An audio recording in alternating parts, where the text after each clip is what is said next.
Salut tout le monde. Aujourd'hui, je vais vous parler du tai chi dans les arts martiaux.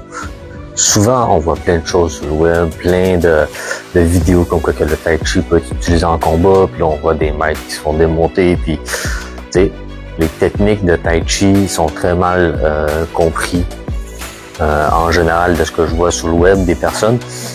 Parce que le tai chi, c'est un art martial interne. Donc, c'est pour l'interne. On peut pas prendre des techniques externes de tai chi, mettons le fameux mouvement comme ça ici, puis essayer de l'appliquer dans un combat, ça marchera pas. Le mouvement, il est pas fait pour ça, le mouvement, il est fait pour l'interne. Fait que là, aujourd'hui, je vais vous montrer rapidement la différence que le tai chi peut amener dans un vrai combat, dans une vraie technique de frappe. OK? On a le mouvement, OK? Le direct arrière ou le crochet. On va y aller avec le crochet, c'est plus simple, OK? Le crochet, OK? Quand on fait le crochet, on avance puis on bouge, OK? Comme ça ici. On tourne, puis et on tourne. On pivote sur le pied, puis ça c'est le crochet. La puissance du crochet vient du transfert de poids, OK? Une des choses qu'on apprend dans le tai chi, c'est de réussir à transférer son poids sans avoir à le transférer. Et c'est comme ça que le tai chi s'utilise. C'est pas en essayant d'aller faire une frappe comme ça sur la personne. Ça va être d'utiliser ce qu'on apprend à l'interne, mais avec des techniques de MMA à l'externe. C'est cette manière-là que le tai chi peut être utilisé en vrai combat.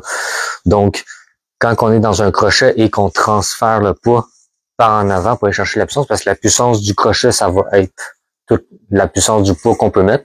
C'est la masse fois l'accélération qui est égale à la force. Donc, dans le tai chi, il y a un mouvement spécifique qui nous apprend comment utiliser les différents pivots dans notre corps. OK? Donc, là, on transfère le poids.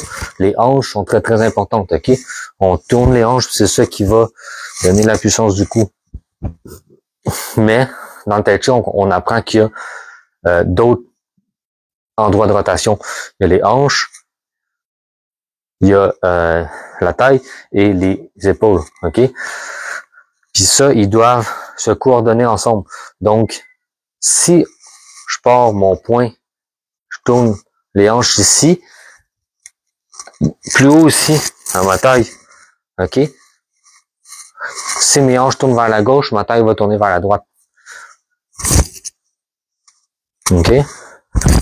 Puis là, on a la même puissance de frappe.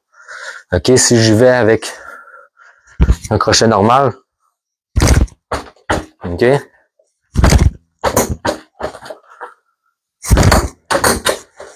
On avance. Si j'y vais avec une méthode plus tai chi, vous voyez, j'ai la même chose, mais j'ai pas besoin d'avancer. Mon corps, il reste en reculons. Je reste stable. Puis on a le même résultat. C'est de cette façon-là qu'on peut utiliser le tai chi dans les arts martiaux. Puis ce mouvement-là, on l'apprend avec le petit mouvement ici.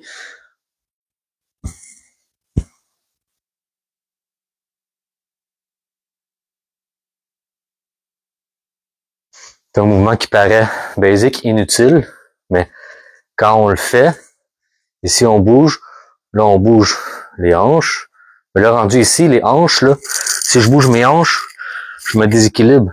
Fait que là, qu'on apprend dans le tai chi, c'est que quand que j'arrive au maximum de mes hanches, mais après ça, c'est ma taille qui continue. Puis après ça, ici, ma taille continue, puis j'utilise le momentum du mouvement pour ramener ma jambe en avant. Fait que ici, c'est pas, je prends pas mon muscle de jambe pour forcer puis l'amener. C'est mon mouvement de taille qui ramène ma jambe en avant. Dans le crochet, je fais la même chose, mais à l'inverse, je vais partir de en haut, en bas pour faire bouger ma jambe, mais je pars de en bas pour faire bouger mon bras. Voilà. J'espère que ça vous sera utile.